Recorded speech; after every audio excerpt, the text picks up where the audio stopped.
আমি চাই না আমার আদরের বান্দারা জাহান্নামে যাবে, কারণ আমি এদেরকে বড় দুর্বল করে বানাইছি। ওয়া খুলিকাল ইনসানু যায়ীফা, মানুষের মতো দুর্বল কিছু বানাই নাই। এই মানুষ এতটাই দুর্বল, সূর্যের গরম সইতে পারে না, মশার কামড় সহ্য করতে পারে না। এই মানুষগুলোকে আমি আল্লাহ চাই না ওরা জাহান্নামের আগুনে জ্বলবে, ওরা কবরে গিয়া মাটির চাপা খাবে।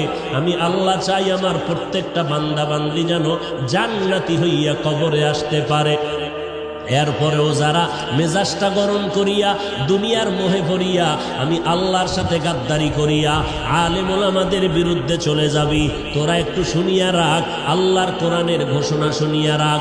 আল্লাহর কোরআনটা কেমন সত্য, আজও পর্যন্ত কোরআনের চ্যালেঞ্জ কোনো বেঈমান গ্রহণ করতে পারে নাই। আজও পর্যন্ত কোরআন একটা ভুল কেউ বের করতে পারে নাই। ওই কোরআনটা এত সত্যই যে বিধর্মীরা চ্যালেঞ্জ দিয়া কোরআনের ভুল বের করতে গিয়া কালেমা পরে মুসলমান হয়ে গেল, হিন্দু মুসলমান হলো, ইহুদি মুসলমান হলো, খ্রিস্টানেরা মুসলমান হলো, বৌদ্ধ ধর্মের লোকেরা মুসলমান হয়ে গেল। আমার নবী কেমন সত্যবাদী নবী, 63 বছর জীবনে ভুলেও কখনো একটা মিথ্যা কথা বলেন নাই।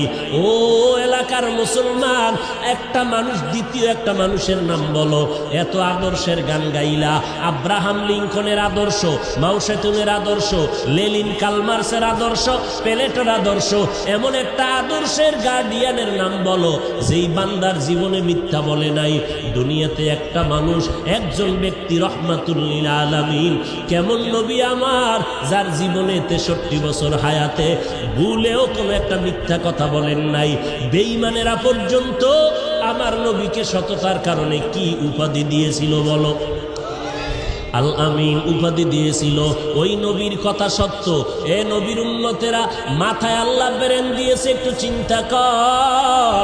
যদি কোনো ধোকায় পড়িয়া থাকো, অন্তরের একটু জিজ্ঞাসা কর, ওরে যদি বুঝি হুজুরে মিথ্যা কয়। লক্ষ লক্ষ নবীরা তো মিথ্যা বলতে পারেন না, লক্ষ লক্ষ সাহাবায়ে কেরাম মিথ্যা বলতে পারেন না, লক্ষ কোটি কোটি ওলামায়ে কেরাম মিথ্যা বলতে পারেন না। নবীদের কোনো গুনাহ নাই, এরপর মরণ পর্যন্ত কান্নার আওয়াজ। অন্ধকার কবরে আমি একা কেমন করে থাকবো? সাহাবায়ে কেরাম মিথ্যা বলেন নাই। এত বড় বুজুর্গ, এত বড় তাকওয়াওয়ালা, এত বড় ইলমওয়ালা, এত বড় আমলওয়ালা, এরপর মরণ পর্যন্ত কান্না করলেন। আবু বকর কত দামি, নবীর প্রধান খলিফা। সারা দুনিয়ার মুমিনের নেক আমল যদি এক পাল্লায় দেওয়া হয়, আবু বকরের নেকের পাল্লা ভারী হয়ে যাবে। সেই আবু বকর, ওমর, ওসমান, আলী সহ 10 জন সাহাবার নামে জান্নাতে টিকিট দিলেন। জান্নাতের টিকিট আমার আল্লাহ দিয়া দিলেন জিন্দা অবস্থায়। সেই আবু বকরের মতো বান্দা একটা বকরির বাচ্চা হাতের মধ্যে ধরিয়া কয়, এ বকরির বাচ্চা, আজকে তোর কপাল ভালো, আমি আবু বকরের কপাল বড় ভয়ঙ্কর, তোরে মানুষ জবাই করিয়া খেয়ে ফেলবে। আমি আবু বকরের কি পরিণাম ফল হবে জানা নাই। কিয়ামতের ময়দানে আমি আবু বকরকে দাঁড়াইতে হবে, আমার মাথার উপরে সূর্যের তাপ শুরু হয়ে যাবে, জমিনটা তামা। আমি আবু বকরের উলঙ্গ হইয়া মালিকের দরবারে দাঁড়াইতে হবে। এরপরে আমল নামার ডান হাতে আসে না বাম হাতে আসে জানা নাই। এরপরে আমার পরিণাম ফল জান্নাত হবে নাকি জাহান্নাম হবে জানা নাই। আবু বকর কান্না করেন, ওমরে ফারুক কান্না করেন। আবু বকরের মতো বান্দা জান্নাতের টিকিট পাইয়া জাহান্নামের ভয়ে যদি কান্না করেন, আপনার আমার কি পরিমাণ কান্না করা দরকার? এরে বান্দা, আল্লাহ তো এই কথা বলে না, সব দুনিয়াদারি বাদ দিয়া, চাকরি বাদ দিয়া, লেখাপড়া বাদ দিয়া, বিয়া শাদী বাদ দিয়া শুধু আল্লাহরে ডাকো। আল্লাহ তো এইটা পছন্দ করেন নাই, নবীও বলে নাই, নবী ইসলামও সমর্থন করে না। ব্যবসা করো করো, চাকরি করো করো, লেখাপড়াও চালাও, মাঝে মাঝে আল্লাহর হুকুম মতে 5 বেলার নামাজটা পড়বা, মা বাবার খেদমত করবা, ওলামায়ে কেরামের পরামর্শ নিয়ে চলবা। কারণ যতই বাহাদুরি করো, যেদিন মৌতের খবর এসে যাবে, আজরাইলের টিকিট বাড়ির দরজায় দাঁড়ায় যাবে। অ্যাম্বুলেন্সের মতো সিগন্যাল যখন শুরু হয়ে যাবে, ওই দিন যখন ডাক এসে যাবে, কে ধনী কে গরিব, কে মূর্খ কে শিক্ষিত, কোনো ভেদাভেদ নাই। বাজারের 3টা সাদা কাফন রেডি হয়ে যাবে, কবরের সাইজও সমান হয়ে যাবে। কাফনের মধ্যে প্যাকেট করিয়া যখন জানাজার খাটিয়ে উঠাইবে, কে পীর কে মূর্খ কোনো মুরিদ ভেদাভেদ নাই, কে ওস্তাদ কে ছাত্র ভেদাভেদ নাই, কে ধনী কে গরিব কোনো ভেদাভেদ নাই। কবরের দেশে নিয়ে যখন কবরে রাখিয়া সবাই মাটি দিয়া বিদায় হবে, আর একটা আয়াত করিয়া চিৎকার দিয়া বলবে, মিনহা খলাকনাকুম ওয়া ফিহা নুঈদুকুম ওয়া মিনহা নুখরিজুকুম তারাতান উখরা। সবাই চলে গেল, ওই কবরে 2 ফেরেশতা হাজির। ফেরেশতা আসিয়া মাথার মুষ্টি খুলবে, পায়ের মুষ্টি পুরাটাই খুলবে। 3টা প্রশ্ন তোমাকে আমাকে করবে। সমস্ত মানুষের বেলায় 3টা প্রশ্ন। রবের পরিচয় দাও, ধর্মের পরিচয় দাও, রহমাতুল লিল আলামিনের পরিচয় দাও। মদিনার নবী বলেন, যারা দুনিয়াতে রবের গোলামি করে যাবে তারা কবরে গিয়া জবাব দিবে, রব্বি আল্লাহ, আমার রব একমাত্র কে? দুনিয়াতে যারা ইসলাম মেনে চলবে কবরে গিয়া জবাব দিবে, দীনিয়াল ইসলাম, আমার ধর্মের নাম কি? দুনিয়ায় যারা নবীর সুন্নতের আমল করে যাবে, আঙ্গুলের নখগুলো কেমনে কাটবে সেখানেও সুন্নত, মাথার চুলগুলো কেমনে রাখবে সেখানেও সুন্নত, বান্দা জুতা কেমনে পরবে সেখানেও সুন্নত। সুন্নতের আমল করিয়া যারা কবরের বিছানায় শুয়ে যাবে, একটা রাস্তা বানাইয়া মদিনাওয়ালা নবীকে দেখাইয়া বলবে, চিনো লোকটাকে, চিনো নিরে কবরওয়ালা বলো। যারা আমার মাওলার মোহাব্বতে নবীজির আশিক হইয়া কবরে যাবে, নবীরা আশেকেরা নবীরে দেখিয়া চিনে ফেলবে, বলবি নি তো আমার মায়ার নবী। যেই নবীকে না দেখিয়া টুপি পরলাম, দাড়ি রাখলাম, কত মানুষ টুপিওয়ালা বলে গালি দিল, দাড়িওয়ালা বলে গালি দিল, তারপরও টুপি ফালাই নাই, দাড়ি ফালাই নাই। আল্লাহর নবীর সুন্নতের মেসওয়াকটা পকেটে নিয়ে চলছি, কত মানুষ কত উপহাস করেছে, তারপরও সুন্নত সারি নাই। নবীজি বলেন, সাথে সাথে আল্লাহ তাআলার গায়বী আওয়াজ এসে যাবে। আল্লাহ কুদরতের আওয়াজ দিয়ে বলবে, এরে ফেরেশতা, আমার বান্দারে আর কষ্ট দিও না, তাড়াতাড়ি জান্নাতের বিছানাটা কবরে বিছাইয়া দাও, জান্নাতের সাথে রাস্তা বানাইয়া দাও, আমার বান্দারে বেশি ডিস্টার্ব করিও না। আমার বান্দা দুনিয়াতে কষ্ট কম করে নাই, ঠিক মতো খানার প্লেট নিয়ে খাইতে পারে নাই, রাতের বেলা ঘুমাইতে পারে নাই, সবাই ঘুমাইয়া গেছে, আর আমার বান্দাটা ঘুমের মধ্যে শেষ রাত্র যখন হলো, সুন্দর করে অজু বানাইয়া যায় নামাজ বিছাইয়া সিজদায় গিয়া কান্না করে বলেছে, হে মালিক, তুমি আমার রব, তুমি আমাকে মাফ করে দাও, গুনাহগার বলে তাড়াইয়া দিও না রে আল্লাহ। এই বান্দাটা সারা রাত জিহ্বাটা দিয়া জিকির করে করে কাটাইতো। এই বান্দা রাস্তায় হাঁটতো, আবার মাঝে মাঝে আমি আল্লাহরে ডাকতো। খানা খাইতে বসিয়াও আহ আহ বলে শব্দ উচ্চারণ করত। অন্তরের মধ্যে একটা জ্বালা ছিল, মালিকের কোথায় গেলে পাওয়া যায়। এই বান্দা আলেম ওলামা পাইলে দৌড়াইতো, কোরআনের বয়ানের আওয়াজ পাইলে দৌড়াইয়া যাইতো। এরে খালি কান্নার আওয়াজ। আল্লাহ পাক বলবে, আর দেরি করিও না, তাড়াতাড়ি আমার বান্দারে ঘুমের ব্যবস্থা করে দাও। জান্নাতের হাওয়া বাতাস পাইয়া আমার বান্দা জাহান কবরের মধ্যে আরামে ঘুমাবে, কেউ ডিস্টার্ব করবে না, কিয়ামত পর্যন্ত আমার বান্দা ঘুমাইতে থাকবে। মদিনার নবী আফসোস করে বলেন, যারা রবের গোলামি না করিয়া কবরে যাবে, ইসলাম না মানিয়া কবরে যাবে, সুন্নতের আমল না করিয়া কবরে যাবে, এই কবরে যাওয়ার পরে নাফার 3টা প্রশ্ন করা হবে।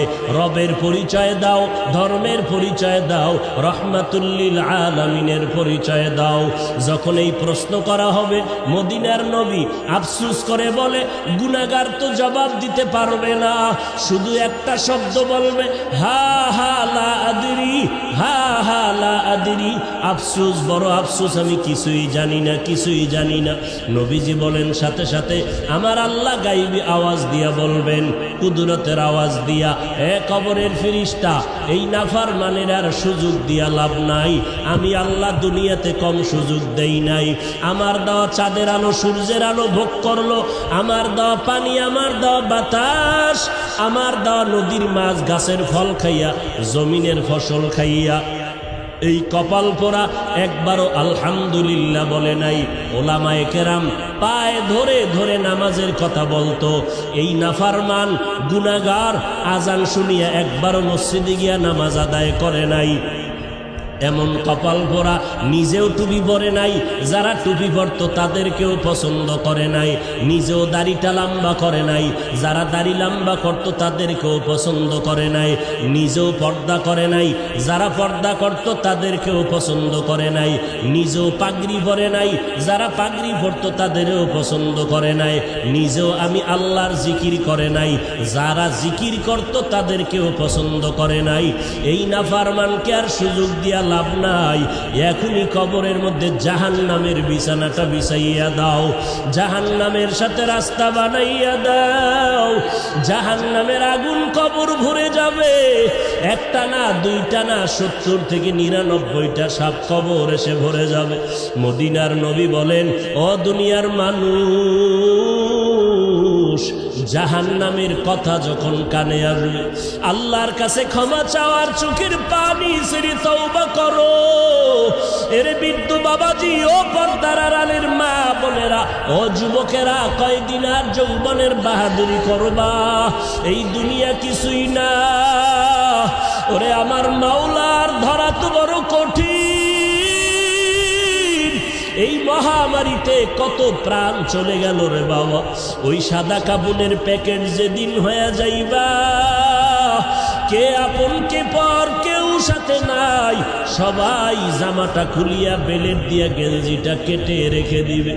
ওই মাটির কবরে যখন নিবে, কেমনে তুমি কবরে একা একা থাকবা? আজকে বাতি ছাড়ায় অন্ধকার রুমে একা থাকতে বড় ভয় পাই। ওরে আল্লাহর বান্দারা, একটু নিজের গুনার দিয়ে তাকাইয়া তওবা করো, আর আমার আল্লাহকে ডাক দিয়া বলো, হে মালিক, এই ময়দানে আমার মতো অপরাধী কেউ নাই। কপাল বুঝি পুড়িয়া গেল, গুনার কারণে দিলটা পাথর, চোখে পানিও নাই। আয় আল্লাহ, দিলটা নরম করে কান্নাওয়ালা চক্ষু দান করে দাও। আমার আল্লাহর ধরা বড় কঠিন। অন্ধকার কবরে বান্দা যখন যাবে গুনাহগার, আল্লাহর নবী বলেন, আমার আল্লাহ রাগান্বিত হইয়া কুদরতের আওয়াজ দিয়া বলবেন, এরে কবরের মাটি, এই গুনাহগারের দুই পার্শ্ব থেকে জোরে জোরে চাপ দাও। এত জোরে চাপ দিবে পাঁজরের হাড্ডি চুরমার হয়ে যাবে। ও আল্লাহর বান্দার একটা মশার কবর সইতে পারি না। ওই কবরের চাপ কেমন করে সহ্য করবি রে মুমিন? জাহান্নামের ভয়ে যদি আম্বিয়ায়ে কেরামরা কাঁদতে পারেন, সাহাবায়ে কেরামরা যদি কবরের আযাবের ভয়ে কাঁদতে পারে, আমাদের কপাল কি পুড়িয়া গেল? না জানি কারো বরদোয়া কপালে লাগলো। চোখে কেন পানি নাই? জাহান্নামের ভয় নাই। ওরে চক্ষু দুইটা বন্ধ করে আল্লাহকে ডাকো, আর বলো, হে মালিক, গুনাহগার হইয়া ময়দানে বসছি, গুনাহ নিয়ে আর ময়দান থেকে ঘরে যেতে চাই না। আয় আল্লাহ, গুনার কারণে আমার হাত না পাক, আমার জিহ্বা না পাক, আমার চোখ দুটো না পাক। আয় আল্লাহ, আপনার মতো দয়াময় কেউ নাই। আয় আল্লাহ, গুনাহগার বলিয়া তারাইয়া দিয়েন না রে আল্লাহ। আর গুনার কাছেও যাব না, মা বাবারে কষ্ট দেব না, নামাজ ছাড়ব না, বেপরদায় চলব না, দাড়ি কাটব না, ওলামায়ে কেরামের বিরোধিতা করব না।